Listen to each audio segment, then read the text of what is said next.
Headlines on Press TV. Iran's president says the door to negotiations could be open if the U.S. fulfills its commitments under the 2015 nuclear deal and removes the sanctions.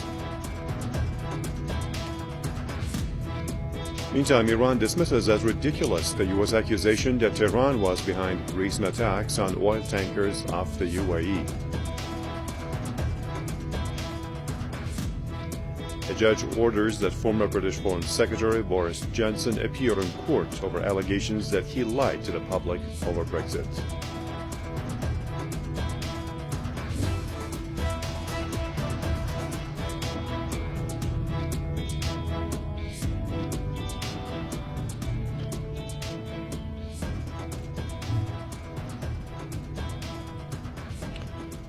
Good day, everyone. Welcome to Press TV World News, a live broadcast coming your way from Tehran with me, your host, Behruz Najafi.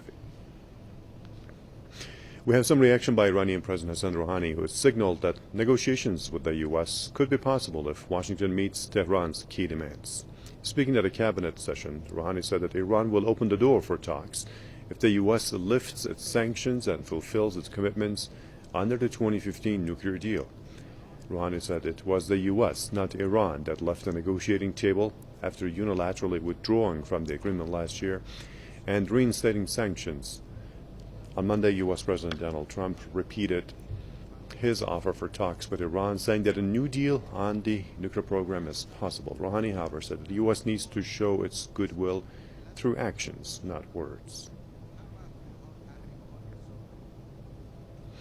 Political commentator John Stepelink has told Press TV that Saudi Arabia is encouraging the United States to maximize pressure on Iran. Who's calling the shots for the U.S. right now in terms of all of this, Pompeo and Bolton or Donald Trump? Trump says a lot of things, and he tweets a lot of things. And often they are, in direct conflict with what his, national security apparatus is saying at the time. All his advisors are saying something very different often, and they have been saying something very different about Iran. They're not going to lift the sanctions, that's for certain.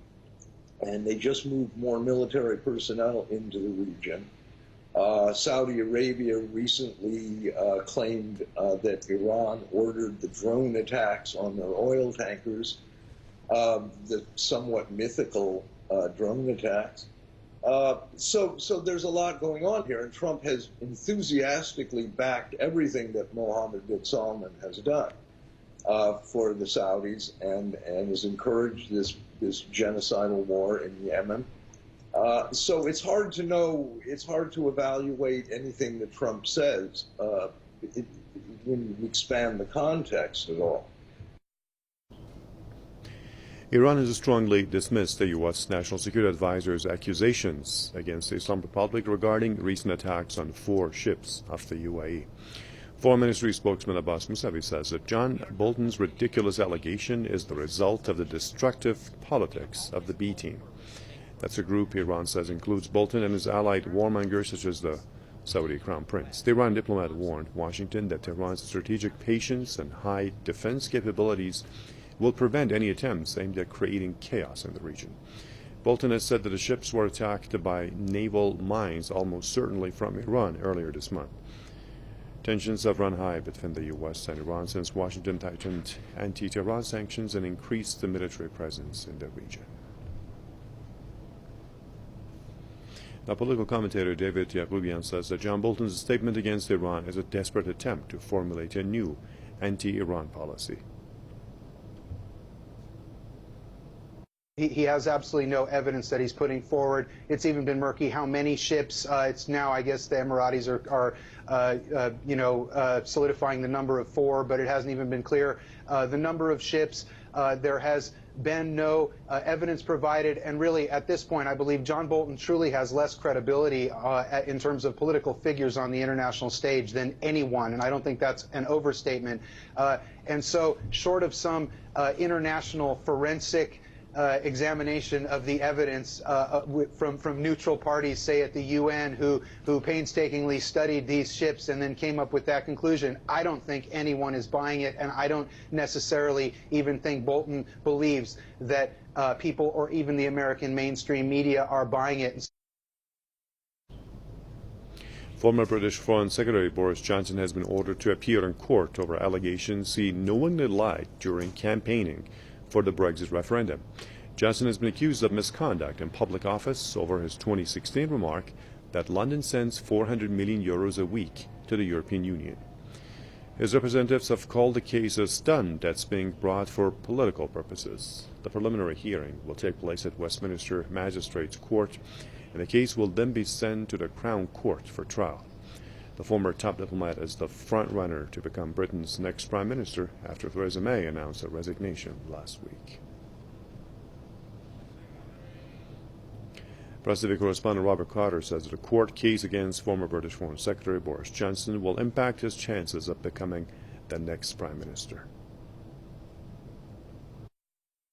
Well, it certainly couldn't have come at a more worse time for Boris Johnson, as, of course, he has his eye on the top job, being the next Prime Minister of the UK. So this is an absolutely disastrous update for him. But, of course, he being dibbed as the favourite to win the Conservative Party leadership race, it's known historically here in the UK that the favourite in those competitions within the Conservative Party leadership don't usually win, so perhaps the omens have come forward and are going to stop this favourite from winning, just like it has done so many times in the past. Boris Johnson has been targeted in this investigation by an individual who actually wanted to open up a court case into wider political lies and disinformation during the whole Brexit campaign, and that doesn't necessarily mean Boris Johnson specifically, although he has become a focus point for the investigation given the fact that his particular lie, if you want to call it that, the £350 million pledge to the NHS was printed on the side of a bus and became quite synonymous and infamous during the Brexit referendum. But also other politicians within the Tory party were also looked at to be possibly investigated. The leader of Italy's anti-establishment Five Star Movement says that he will seek a confidence vote from supporters after the party's defeat in European elections. So Luigi Di Maio said that the confidence vote will take place online on Thursday. He says that he wants a confidence vote to know what his supporters think of his actions. His deputy prime minister in Italy's coalition government with the far-right League, but the Five Star Movement gained only 17% of the vote at the recent elections to the European Parliament. The movement was pushed into third place by the center-left Democratic Party. The poll results have prompted the idea that Deputy Prime Minister Matteo Salvini might break up the coalition with the Five Star Movement and join other right-wing parties. The European parliamentary elections are over, and the results were somewhat expected. Far-right and nationalist parties, with their populist politicians, made significant gains against some of the mainstream parties. How this will affect Europe as a whole remains to be seen, but one thing is for certain: it won't be business as usual for the European Parliament, and to apply a template that can be applied to all of Europe in the areas of finance and governing will be a tough task.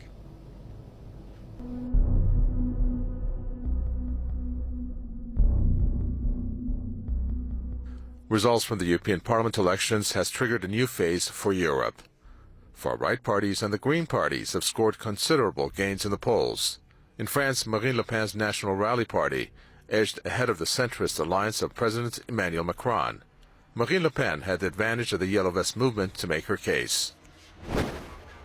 On the French side, Macron, as you know, has been very much contested. Let's just take the Yellow Vests. Over the past several weeks, they've been protesting every Saturday against him. Weeks of protests organized by the Yellow Vest movement, which was motivated by rising fuel prices and high costs of living, was the vehicle she needed to make the case against the EU and the French president. In Italy, Matteo Salvini's anti-migrant League Party won the most votes in Sunday's European elections, marking a historic success for the far right. France and Italy and these other parties together is quite powerful, but they have the ability to put aside some differences and to really form a super group that will become will have real critical mass, and I think will punch above its weight as far as a group goes. That's why I think these next 3 or 4 weeks are going to be vitally important. Meanwhile, in Britain, the anti-EU party of Nigel Farage gained 9 out of 12 regions. In the end, his Brexit party won over 30% of the votes. This is a vote that says, put no-deal Brexit back on the table, make it part of our negotiations, because without that you've got no chance of getting a sensible free trade deal. And I want us, as the Brexit party, to be engaged in that. But it's also a vote that says the 31st of October is the next really big day in this process. It's clear that the Tories are now regarded as a completely lost party at the moment. Theresa May herself, she has announced her resignation. So we have to see what happens, who will be the new leader of that party and how it will steer the party towards something which is more understandable. In Germany, exit poll